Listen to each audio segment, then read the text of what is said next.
He was born in 259 BCE in a world shattered by war, where ambition ruled and mercy was a forgotten word. The state of Qin was one among many, torn apart by rival kings, endless battles, and the ambitions of men who would kill for power. From the moment Qin Shi Huang drew his first breath, destiny whispered that he would rise above the chaos. Power, conquest, and immortality were not dreams for him, they were imperatives. By the time he declared himself Shi Huangdi, the first emperor, he had already crushed rival factions, unified warring states, and forged an empire where once there had been only division. Cities fell like sand through an hourglass. Armies obeyed his command without hesitation, and every corner of the land bent to his vision. Roads stretched across mountains and rivers, connecting people who had never known unity. Laws were standardized, weights and measures unified. Even the script itself bowed to his authority. Everything was his, yet nothing satisfied him. For Qin Shi Huang, the greatest threat was not rebellion or invasion. It was death itself. Mortality haunted him relentlessly. Every emperor before him had fallen. Every general, every king, every conqueror eventually succumbed to the one truth no man could escape. And he refused. Alchemists, shamans, mystics, all were summoned to his court, their whispers promising secrets of eternal life.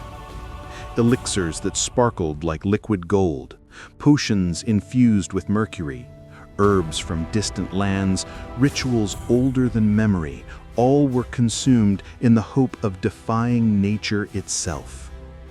Each sip, each ritual, each incantation was a rebellion against the cosmos. Each step toward immortality, however, only drew him deeper into obsession and paranoia. His fear of death transformed his empire. The Great Wall of China, stretching across mountains, deserts, and rivers, rose not merely as protection from human enemies, but as a defiance against the universe itself.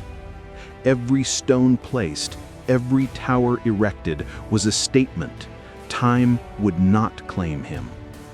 And beneath the earth, hidden from mortal eyes, a colossal army of clay took shape. Thousands of terracotta soldiers, archers, and chariots, frozen in eternal battle, would guard him for eternity, ensuring he would not face the unknown alone.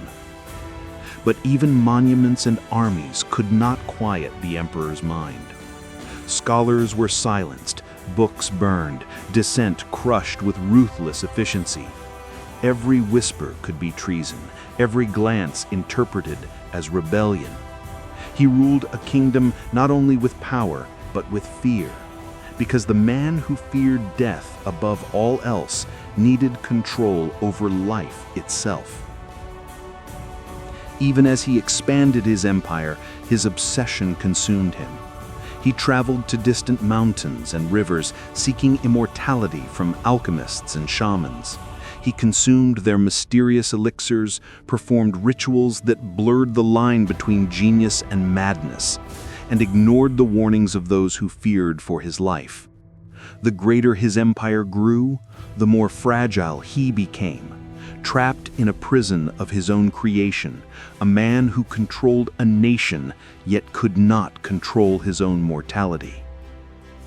If you want to witness more epic stories of rulers who defied fate, hit that like button and subscribe now, because the next tales in this series will be even more unimaginable.